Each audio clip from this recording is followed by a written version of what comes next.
কারণ আমাদের দেশের পুলিশকে মানবাধিকার যদি বলেন, আমাদের দেশের পুলিশকে দিয়ে শুরু হয় মানবাধিকার লঙ্ঘন।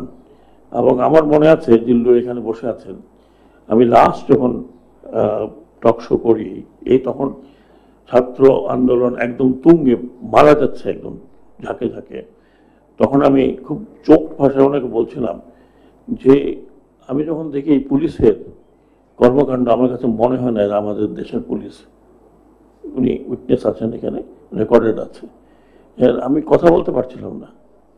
আমি বললাম যে এইভাবে সন্তানদের হত্যা করা কোন বাঙালি পুলিশ করে? আমি বারবার বলেছি যে এ আমাদের দেশি পুলিশ নয়। এমনকি ব্লক ছিল, ব্লক রেড, এটা আমি কাশ্মীরের ব্যাপারে শুনেছিলাম। It's came from there, block red. আমি এর আগে কিন্তু পুলিশের মুখে শুনিনি। আমি বলেছিলাম যে why riot police was given 7.62 39 type, মানে এটা একটা সাংঘাতিক মরণাস্ত্র, যেটা হচ্ছে যুদ্ধক্ষেত্রে ইউজ হয়। এটা এটা আমি বলেছিলাম কোন সময় থেকে, এটা কে দিয়েছে, এটাও ইনভেস্টিগেশন করা দরকার।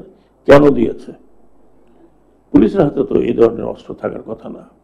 এবং পুলিশকে যখন এই কথা বললাম, তারাই নিজেরাই প্রায় একবার বিবর্ষ হয়ে গেল এই ব্যাপারে।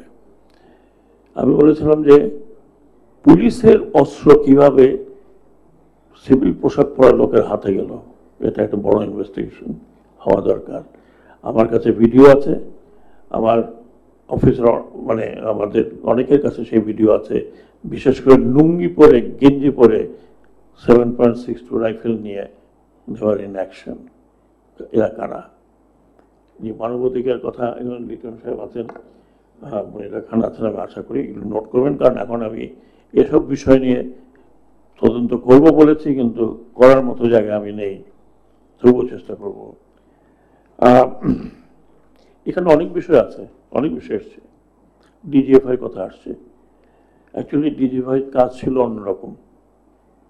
সেটা ছিল আন্তঃবাহিনী বা অন্যান্য বাহিনীর ভিতরে if there is any breach of security, যেটা জাতিকে ক্ষতি করতে পারে।